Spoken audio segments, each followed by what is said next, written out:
السلام علیکم ورحمة الله وبرکاته. حافظ فضل محمد ایوبی د کندهار ولایت د سپین بولدک له ولسوالۍ څخه سلامونه رالیږلي او د سلام نه یې وروسته لیکلي چې زه دوه پوښتنې لرم. لومړنۍ پوښتنه مې دا ده، ښځه که چیرې د خپل د خاوند د کور څخه د پلار کور ته ولاړه شي د یو څو شپو لپاره، آیا دا ښځه د خپل پلار په کور کې مسافره بلل کیږي که نه بلله کیږي؟ یعنې مونځ به هلته پوره کوي که به قصر کوي؟ او دوهمه پوښتنه مې دا ده، که چیرې پلار په بولدک کې اوسیږي او زوی په قندهار کې اوسیږي، زوی راشي د پلار کره، نو دغه زوی به اوس د خپل پلار په کور کې مسافرانه لمونځ کوي او که به پوره لمونځ کوي؟ زوی او پلار ویش کړی وي. د لومړنۍ پوښتنې په ځواب کې دې باید ووایم، د والدینو یا د مور او پلار کور اگر که د ښځې لپاره اصلي وطن و، لیکن د ودېدو وروسته یې د خاوند په کور کې د مستقل اوسېدو په غوره کولو سره د الوطن الاصلي یبطله مثله له مخې اوس دا وطن د دې لپاره وطن اصلي نه پاتې کیږي. نو له دې وجې دلته د اقامت د نیت نه کولو په صورت کې به قصر لمونځ کوي. یوه خور مخکې له دې چې واده شي، دې خور لپاره د خپلو والدینو کور وطن اصلي دی، لیکن کله چې یوه خور واده شي نو هغې د خپل د خاوند په کور کې د مستقل اوسېدو انتخاب کړی دی. نو اوس که بیرته دا د خپل پلار کور ته راځي او دلته یې نیت د اقامت نه وي کړی، دا مسافره بلل کیږي. د یوې خور د مور او پلار کور په بولدک کې دی خو واده شوې ده په قندهار کې، نو همدغه خور چې اوس د بولدک نه د قندهار نه بولدک ته راځي، یعنې خپل پلار کره، او دلته نیت د اقامت د 15 شپو نه کړی، دا مسافر د لمونځ به قصر کوي. همدارنګه یوه خور د هلمند نه واده شوې د قندهار ته، نو اوس دا خور چې هلمند ته ځي خپل پلار کره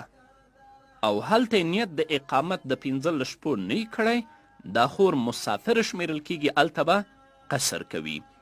همدغه مسئله علامه ابن عابدین الشامی په رد المحتار کې دویم جلد کې 111 صفحه کې، باب صلات المسافر کې، او خلاصة الفتاوا په لومړني جلد کې 204 صفحه کې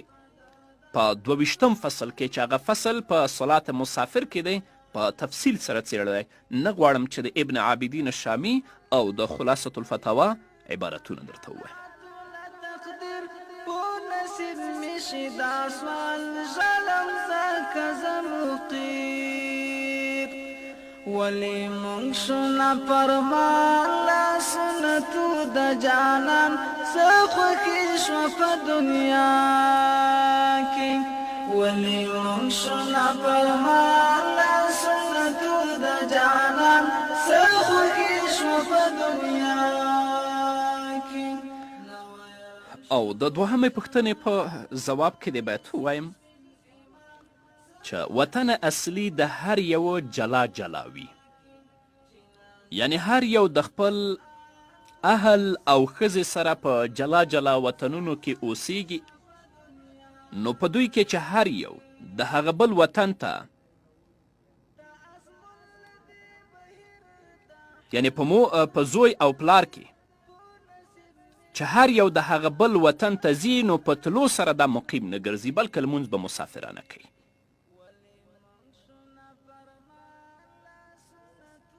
او که د دواړو وطن اصلي یو، هر یو چې د وطن اصلي څخه د سفر په اندازې وته هغه به قصر کوي، او که د سفر د مسافت په اندازې نه وتلی نو پوره لمونځ به کوي. مثلا د پلار کور دی په بولدک کې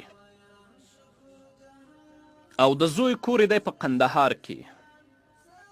د زوی سره خپله میرمنه هم په قندهار کې ژوند کوي. نو اوس که دا زوی خپل پلار کره راځي دلته بولدک ته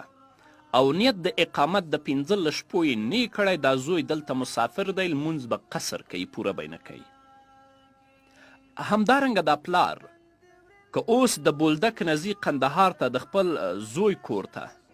اهل دلته د سره په بولدک کې دی، نو هلته چې په قندهار کې نیت د اقامت د 15 شپو نه وي کړی، دا پلار مسافر دی، هلته به قصر لمونځ کوي. او که دواړه په یو کور کې ژوند کوي، نو که پلار وزي که زوی وزي،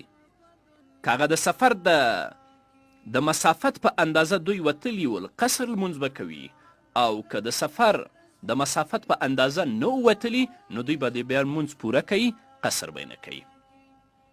همدارنګه پلار اوسیږي په غزني کې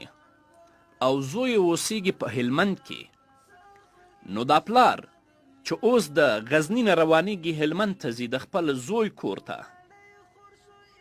نو د پلار که نیت د اقامت د 15 شپو په هلمند کې نه وي کړی، د خپل د زوی په کور کې دا مسافر دی، مونځ به سفر نه کوي، قصر به کوي، پوره به نه کوي. همدارنګه که هغه زوی د هلمند نه راځي غزني ته د خپل پلار کره، نو دلته